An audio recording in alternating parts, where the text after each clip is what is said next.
What's going on, Jab Talk Nation? It's your boy, your boxing host that loves you the most, Ozil. Coming to you live, raw, uncut, candid today. No microphone, just sharing my thoughts on a recent podcast interview I saw David Benavidez on. The podcast is called Fresh and Fit. It was actually a really good podcast interview. Coming from where I think now he resides now in Miami, Florida, where he's training out of the Boxer Gym. Really dope gym, by the way. Anyhow, before I get into it, first time here, like, subscribe, hit the notification button for all the latest content. This is a boxing channel for super boxing fans, not just the casual fans, super boxing fans that love this sport we call the gentleman's sport. All right, guys, let me get right into this interview that I saw with David Benavidez on the Fresh and Fit podcast. I'll make sure that I link it up in the show notes, in the description down below. Listen, here's a few takeaways watching that interview.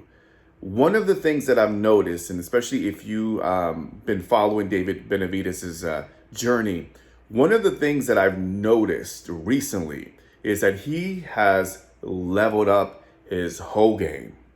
Okay, not just a little bit, but his whole game. And what I mean by that, if you notice, even on a social media, I'm not sure I think he hired a film person, somebody who documents the journey, his content online. He's building his personal brand. I see his videos that he released. It was like a promo reel of him training. His whole status is growing because he's just doing all the smart things. He's documenting his journey, and he's basically positioning himself as a great champion, a great fighter.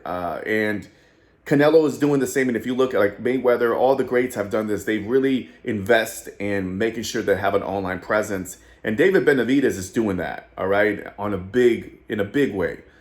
And in this podcast interview, they talked about Canelo, and he's like, look, it's ridiculous. Canelo, he says that Canelo is looking for a way out, pretty much on his way out to retirement. But one of the things that I noticed about David Benavidez is that he is composed, cool, calm, collective, and he's just focused on his path to greatness. He wants to move to 175, which, by the way, he's fighting June 20th, I believe, here in Houston, which I'm really excited about. And he's carving out his own lane. He says, hey, Canelo, I'm going to call him out, but I'm the man, I'm the dog. He's been ducking me, and I know there's a lot of fans out there that feel like he's been ducking Canelo. I really don't think that's necessarily the case. Is Canelo being calculated? Absolutely.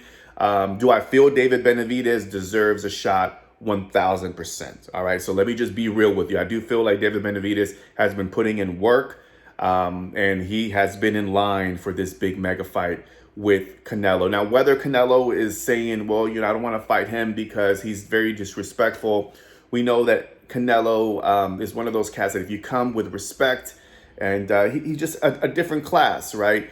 He doesn't really side with a lot of trash talk. Although with Caleb Plant, it was different because there was a belt in line. So I feel like he had to go through that anyway.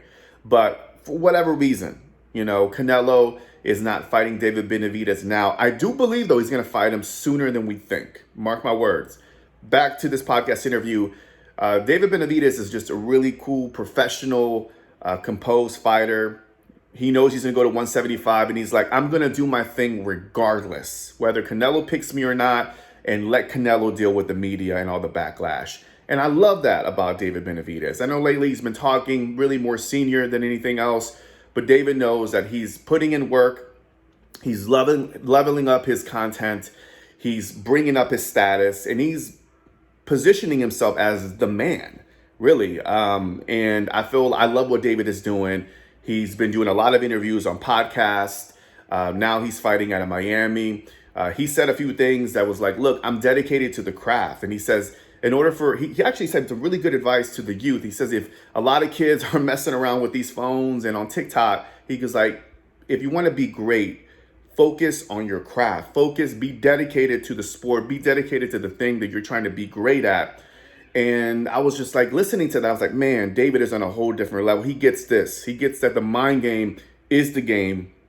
And I have a lot of respect for that. He understands that in order to get to the level of how Canelo, which Canelo also is a very dedicated fighter, and which is the reason why even Mayweather, if you look at all the greats, they're really not much on social media. They get great at what they do, and then they kind of you start seeing it on social media. And I like Ryan Garcia, not the other way. Get great first, then you can go ahead and post all your shit. Anyways, I digress. Sorry, I just have to keep it real. But David he's gotten to a point where he's confident, he's winning big fights, and, he's branded himself as the Mexican monster. Everything about the branding, everything about the way he's positioning himself in the boxing game is brilliant. And being on podcasts, again, is always he's leveling up his personal brand, but not from a fluffy standpoint, really from a standpoint of like, look, I'm the man, I got big fights ahead of me, and I'm going to just make it happen. So I think this is something that I'm really excited about. Hold on a second. Hold on. My son is here trying to interrupt my flow, man. Come on, man.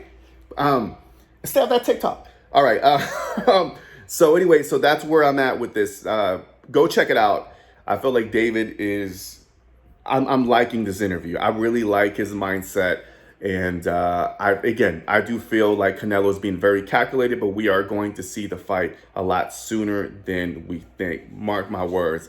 I think there's no escaping. I think when he gets through Munguia, which I believe he will beat Munguia, I do feel that the pressure will be on, and he really doesn't have a lot of competitors at 168, really. So we'll see, and I believe that David will meet him at 168. Or how about we see Canelo and David Benavidez at 175? That could be a possibility as well. But David is a man. He's doing his thing. It's a great interview. I really like his flow. I really like the way his mindset, the dedication. He's sparring. I don't know if you guys saw his sparring recently. He sparred, was it Andre Jarrell? And man, they went at it. I mean, he's getting better and better, and he's been practicing with Rigo. And the Cuban champion, legendary, and he's just been practicing on his boxing. You just see his dedication to the craft. And I mean, all I gotta say is David is getting better and better, and his motivation and his drive by far is inspiring. And listen, I know some people favor Canelo. I still feel Canelo has a lot of tricks, a lot of tricks in his bag to be able to pull off the win. I was saying that a couple months ago or when I started this channel, but listen, David is looking really, really dangerous. It could be a 50-50 fight now at this point. He's looking really, really good. So I'm excited. We'll see what happens, but go check out the interview. We'd love to hear your thoughts. Those are some kind of thoughts of that I when I was watching that video, I was like, oh man, this is really dope. David is on one right now. He's on a whole different level. So, all right, guys, gotta go. Attend the little one. I'll see you guys next one. Have a great weekend. Peace.